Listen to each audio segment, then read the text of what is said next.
और इस वक्त बलरामपुर से बड़ी खबर आ रही है। जलालुद्दीन को लेकर उतरौला पुलिस एटीएस नीतू उर्फ नसरीन को भी लेकर पहुंची है। जलालुद्दीन उर्फ छांगुर बाबा की कोठी पर अब पहुंची है एटीएस की टीम छांगुर और नीतू को लेकर। बताया जा रहा है कि यहां पर पूछताछ होगी, कैसे यहां पर सब कुछ होता था इस पर बातचीत होगी, इससे पूछताछ होगी। ग्लोबल इन्वेस्टर्स समिट तो जलालुद्दीन मामले में धर्मांतरण की जांच करने के लिए अब एटीएस पहुंची है। हम आपको बता दें कि जिस तरह से लगातार कार्रवाई हो रही है, पूछताछ हो रही है छांगुर बाबा के खिलाफ, अब उसे लेकर बड़ी खबर सामने आई है।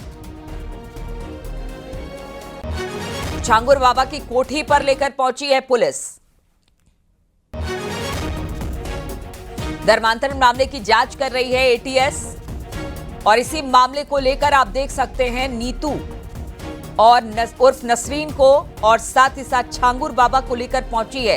किस तरह से यहां पर धर्मांतरण किया जाता था, किस तरह से उगाही की जाती थी, कौन कौन लोग यहां पर आते थे, इन सभी बातों की जांच अब की जाएगी। और इसी को लेकर पूछताछ के तौर पर छांगुर बाबा को अब एटीएस लेकर पहुंची है बलरामपुर। हालांकि हमने देखा कि 3 दिन की कवायद के बाद जो अवैध निर्माण था उसे तो गिरा दिया गया, लेकिन अब पूछताछ के लिए जिस तरह से एटीएस ने हिरासत में लिया है, अब उसी को लेकर एक बार फिर से छांगुर बाबा नीतू उर्फ नसरीन को लेकर पहुंची है पुलिस बलरामपुर के उस कोठी में जहां पर छांगुर बाबा रहा करता था। बातचीत करने के लिए सर्वेश इस वक्त फोनलाइन पर हमारे साथ जुड़ गए हैं। सर्वेश, एटीएस लगातार पूछताछ कर रही है, बहुत सारी बातें निकलकर सामने आ रही है, लेकिन उस कोठी में जहां पर छांगुर बाबा रहा करता था, धर्मांतरण का खुला खेल खेल रहा था, वहां पर अब लेकर पहुंची है। क्या वहां पर पहुंच चुकी है और इस वक्त पूछताछ चल रही है छांगुर बाबा से? यहाँ पर एटीएस छांगुर बाबा को लेकर के कोठी के अंदर दाखिल हो चुकी है और कोठी के अंदर का एक गेट तो कल ही ध्वस्त कर दिया गया था, एक पोर्शन पूरा ध्वस्त हो चुका है। दूसरे जो पीछे वाला गेट है उस गेट से लेकर के कोठी के अंदर दाखिल हुई है एटीएस की पूरी टीम है, तमाम पुलिस प्रशासन के अधिकारी भी है और बड़ी फोर्स के साथ उसको लेकर के यहाँ आया गया है। कोठी के अंदर लेकर के गए हैं एटीएस और उसके बाद अब उससे पूछताछ की जा रही है और तमाम नए नए खुलासे इसकी गिरफ्तारी के बाद से होने लगे हैं जब से एटीएस ने इसको रिमांड पे लिया है।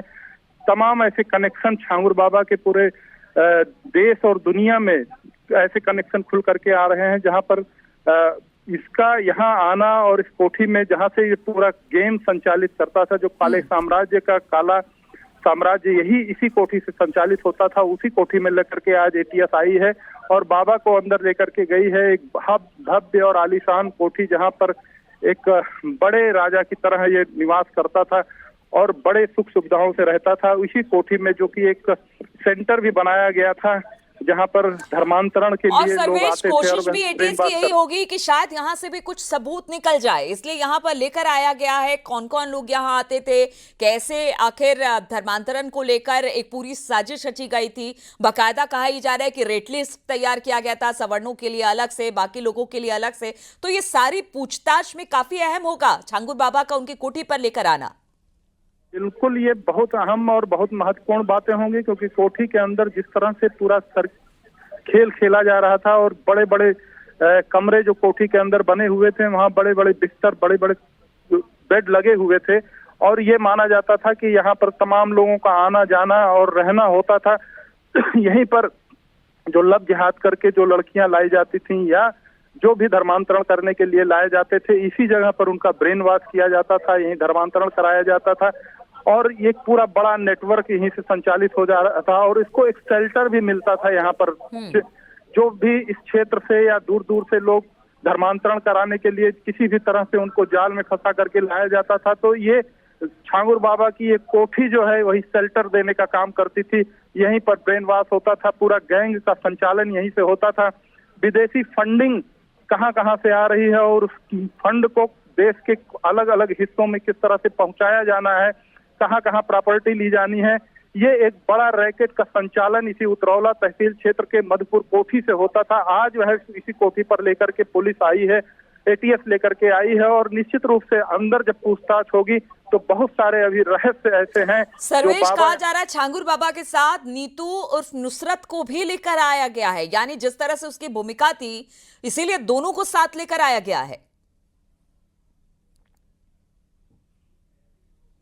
सर्वेश, आवाज मिल रही है? हाँ, आवाज आ रही है आपकी? आवाज बिल्कुल। नीतू नुसरत जो कि बताया जा रहा है कि छांगुर बाबा के साथ हमेशा रही, पत्नी कहा जाता है, जो भी है, उसको भी साथ लेकर आया गया छांगुर बाबा के। हाँ, नीतू भी, नसरीन उर्फ नीतू, जो छांगुर बाबा के साथ परमानेंट रहती थी, 24 घंटे उसके साथ में रहती थी, वो भी आई है। उसको भी यहाँ पर लाया गया है और अंदर एटीएस उसको लेकर के गई है और पूछताछ कर रही है। इस तरह से एक बड़ा नेटवर्क जिसका संचालन यहाँ से हो रहा था, वो यहाँ पर हो रहा है। और अभी एटीएस लेकर के नसरीन भी आई है और छांगुर बाबा दोनों साथ में हैं। उनको लेकर के यहाँ पर अंदर गई है, एटीएस पूछताछ हो रही है और बहुत सारे रहस्य यहाँ पर अभी। चलिए, सर्वेश से लग रहा है हमारा संपर्क टूट गया है, लेकिन सर्वेश जिस तरह से बता रहे हैं कि खास तौर पर अगर छांगुर बाबा और नीतू उर्फ नुसरत को लेकर अगर यहाँ पर लाया गया है, जहाँ पर छांगुर बाबा की कोठी है, जहाँ पर छांगुर बाबा रहा करता था, जहाँ पर धर्मांतरण का ये काला धंधा चलाया करता था, वहां पर लेकर आई है एटीएस। अब पूछताछ करेगी कि कौन कौन लोग यहाँ आते थे, किस तरह से उसकी संलिप्तता थी, क्या यहाँ से भी कुछ अहम सबूत मिलने की उम्मीद एटीएस को है, इसीलिए उसे लेकर आया क्या है। अब इस वक्त अपनी कोठी के अंदर ही मौजूद है छांगुर बाबा और पुलिस पूछताछ लगातार कर रही है, एटीएस की कस्टडी में है।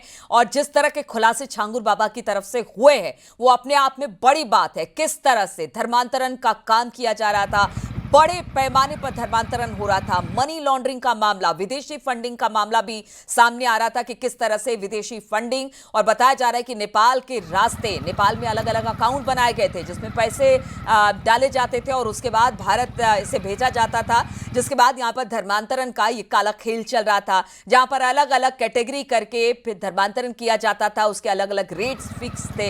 इन सब बातों पर इस वक्त एटीएस इसे खंगालने की कोशिश कर रही है। और क्या सिर्फ छांगुर बाबा ये कर सकते हैं या एक बड़ा सिंडिकेट है जिसकी तलाश में इस वक्त एटीएस है?